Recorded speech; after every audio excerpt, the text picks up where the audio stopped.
Hi, Assalamualaikum. My name is Amir Hamizan bin Abdul Razak, metric number 1213366. First question is, what makes Islamic finance different as compared to the conventional finance system? Islamic finance diverges from traditional finance primarily due to Sharia law principles that prohibit interest, which is riba, uncertainty, which is gharar, and gambling, which is maisir, and financing activities deemed harmful to society. I got 3 points. Firstly, prohibition of interest, which is riba. Islamic finance strictly prohibits the charging or paying of interest. Instead, it favors profit sharing arrangement where risks and rewards are shared between parties. Secondly, asset-backed financing. Transaction in Islamic finance must be backed by tangible assets or services. This ensures a direct link between financial transaction and real economic activities. And lastly, risk sharing. Islamic finance emphasizes sharing risk among parties involved in financial transaction, unlike conventional finance, which often transfers risk solely to the borrower, and this promotes fairness and discourage speculative behavior. My second question is, what is the role of Bank Negara Malaysia, which is BNM, in Islamic finance? Bank Negara Malaysia plays a crucial role in Islamic finance in Malaysia as the central bank. Here's how.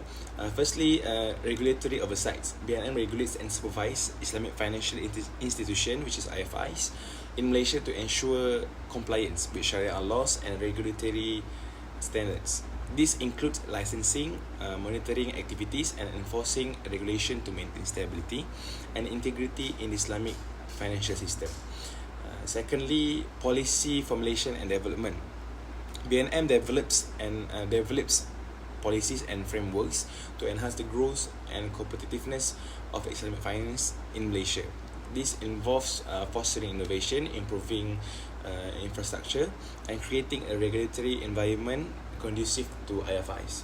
And lastly, market conduct and consumer protection. BNM ensures IFIs adhere to ethical standards and consumer protection guidelines. This includes managing complaints, promoting responsible financing practices, and ensuring transparency in product offerings. In summary, BNM's rules encompass regulatory oversight, policy development, and safeguarding consumer interests to support the development and sustainability of Islamic finance in Malaysia. And the third question is, explain how financing facility under the concept of Al-Ijarah Thumma Al-Bay. Al-Ijarah Thumma Al-Bay, which is ITAB, is a popular structure in Islamic finance that it used to finance assets like real estate or automobiles. And this is how it operates, which is firstly, contractual agreement. The buyer and the financier, which is bank, sign a contract to start the procedure. The asset is bought by the bank in accordance with the buyer's agreements. With the buyer requirements. Secondly, Ijarah phase, which is lease. The asset is initially leased by the bank to the purchaser, which is Al-Ijarah. The buyer pays rent in order to use the item, and the lease time and rental costs are pre-arranged. And thirdly, ownership transfer. The asset's ownership passes from the bank to the buyer at the conclusion of the lease.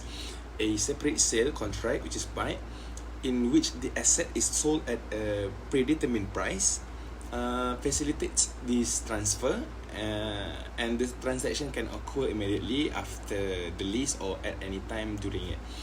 Fourthly, sale contract, which is buy. The terms of the buy contract, such as cost plus, which is murabaha, or deferred payment, which is bai mu'ajjal, specify the sale price and structure it in line with the Sharia law. When signing the lease agreement, the buyer has the option to haggle with the bank over the sale price. And lastly, asset transfer. The buyer becomes the owner of the asset upon the conclusion of the selling agreement. At this point, the financing agreement is complete and the asset's legal ownership is transferred to the buyer.